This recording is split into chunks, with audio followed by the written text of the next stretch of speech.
Beautiful. Thank you, Aaron. I look forward to seeing all those projects come out and your book coming out.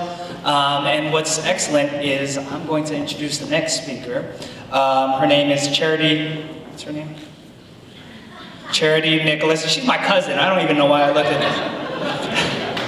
She's the FASTER Board of Directors, and she's also the president of CalPAC. And her spirit will just light up your spirit. So without further ado, let's welcome Charity. Hello, welcome everybody. How are you doing today? Awesome. That didn't sound like you're very excited. Let's do it again. How are you doing today? Awesome. So I'm Charity Nicolas. I'm the president of the Filipino American Alumni Chapter. I'm also a safety engineer at a company called BSI. I'll explain that a little bit later. I'm also the founder of Tech in Color, which is an organization which we started this year. I started this year with my son, Nathaniel. So Nathaniel, raise your hand. And it is geared toward working with high school students who are underrepresented minorities, primarily Filipinos, bringing them out to meet professionals of color working in different tech companies. We already had our first meeting up at Pinterest. So Pinterest, I have Rana, my adding, who helped host us. And this is a picture of us at Pinterest. We already have meetings at Twilio, Tesla in December, and then hopefully we'll be going to Gap, Autodesk, and Twitter in the future.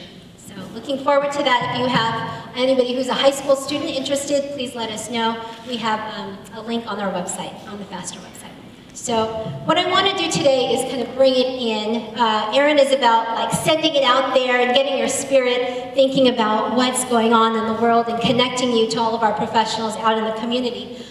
I thought about how can I help you think about today and really reel yourself in to make the most out of your time here today. So I thought about the acronym GRACE. G stands for grateful. So I want you to think about being grateful for where you are today. For those of you who are here at Berkeley, you're a part of a Filipino community who is only 3% of the population here at the University of California, Berkeley. If you're from another UC, you're part of maybe 5% of that population. And if you're from a state school, you're about 4%. So you are very privileged to be in this space. And what I want you to think about is, where did you come from? For me, I am a first-generation Filipina. My grandfather was in World War II. He fought for the U.S. with the Philippine Army. And then also, my other grandfather was a Manong, and he went to Hawaii, and he worked on the pineapple fields. My father came here with the professional wave in 1970.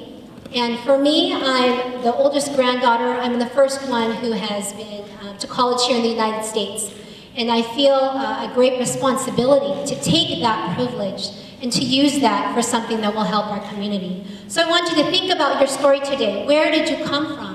Where did your parents and your family come from, so that you can understand how you fit into the larger retrospect of our Filipino community and the wave here that came to the United States.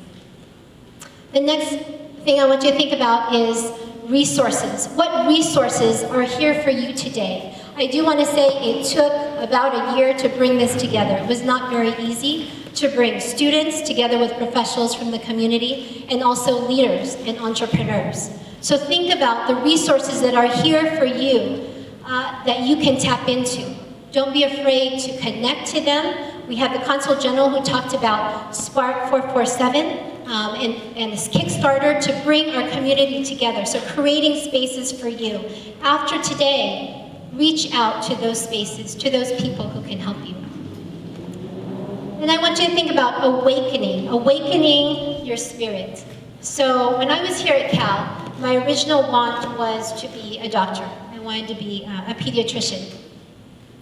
And after my friend Grace was killed on campus, it made me think about what is really my purpose in life. It changed where I wanted to then think about a way to save people and protect them and keep them safe, wherever they were, working on facilities, working at companies, because you spend about 80% of your life at work.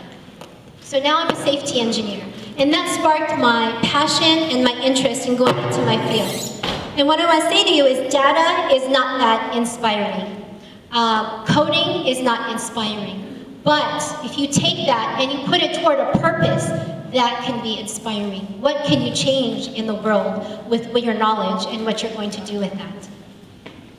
The C is for community and communicate. So I know a lot of you who are, right-brained, that you tend to keep everything in your mind and not communicate what your needs are. So today, when you're going to all of your different workshops, I want you to communicate with those professionals who are there for you and who are working with you to give you information. Communicate what your needs are.